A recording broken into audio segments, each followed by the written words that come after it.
আসসালামু আলাইকুম। আপনি কি পুঁজিবাজারে বিনিয়োগ করেন? তাহলে একটা প্রশ্ন। আপনি কিভাবে বুঝবেন কোন কোম্পানিতে বিনিয়োগ নিরাপদ? অনেকেই শেয়ারের দামের ওঠানামা দেখে সিদ্ধান্ত নেন।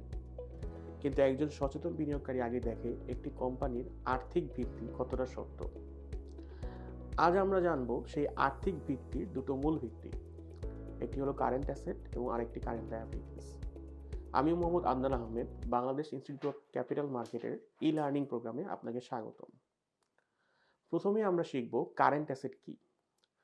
কারেন্ট অ্যাসেট বা চলতি সম্পদ বলতে বোঝায় যেসব সম্পদ প্রতিষ্ঠান 1 বছরের মধ্যে নগদে রূপান্তর করতে পারবে বা ব্যবহার করতে পারে অথবা বিক্রি করতে পারে। উদাহরণস্বরূপ বলা যায় নগদ টাকা, ব্যাংক ব্যালেন্স, অ্যাকাউন্টস রিসিভেবল অর্থাৎ যে অর্থ গ্রাহকের কাছ থেকে পাওনা, ইনভেন্টরি বা মজুত পণ্য, প্রিপেড এক্সপেন্স।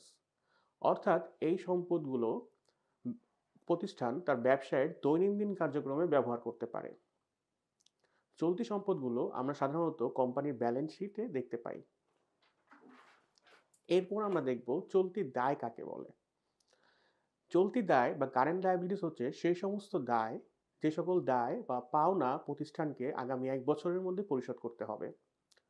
উদাহরণস্বরূপ বলা যায় অ্যাকাউন্টস পেয়েবল বা সরবরাহকারীদের পাওনা, স্বল্পমেয়াদী ঋণ যা আগামী 1 বছরের মধ্যে পরিশোধ করতে হবে, বকেয়া বেতন বা কোনো ধরনের বিল এবং গ্রাহকের কাছ থেকে নেওয়া অগ্রিম অর্থ।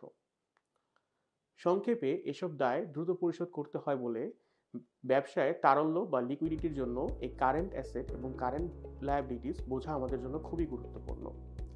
কারেন্ট অ্যাসেট এবং কারেন্ট লায়াবিলিটি এই দুটোই আমরা কোম্পানির ব্যালেন্স শিটে দেখতে পাই। ধন্যবাদ সবাইকে। বিআইসিএম এর পরবর্তী ই লার্নিং ভিডিও দেখার জন্য আপনাকে আমন্ত্রণ রইল। ধন্যবাদ।